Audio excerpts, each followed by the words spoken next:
এরপরে আছে বাংলাদেশ, যেখানে পাবো খিচুড়ি, একটা কমফোর্টিং ডাল ভাত, পাশাপাশি মশলাদার আলু ভর্তা, একটা ডিম কারি, কাঁচা লঙ্কা আর কিছু লেমনেড।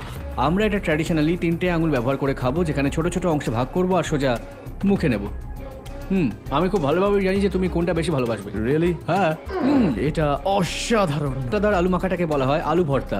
আর যেটা করতে হবে তা হলো এই আঙুল দিয়ে এটাকে এভাবে গোলাকার একটা বল বানিয়ে সেই বলটাকে একদম সিম্পল ভাবে, ও আমার দম আটকে আসছিল, মনে হচ্ছিল আলু ভর্তা থেকে বেটার কিছু হতে পারে না। জার্মানির আলু সেদ্ধর সঙ্গে তুলনা করলে এটা আকাশ আর পাতাল। ডিম ট্রাই করি।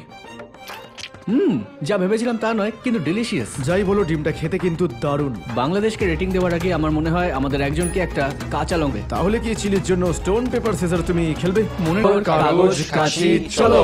ও এটা টাই। পাথর কাগজ কাঁচি চলো। এবারে এটা খাবো। ওয়াও, খারাপ নাকি? এটা ভয়ঙ্কর। খাবারটা ছিল ডিলিশিয়াস, তাই আমরা বাংলাদেশের খাবারকে রাখছি এস টিয়ারে। এবার চায়নার দিকে এগোনো যাক। আমরা খাই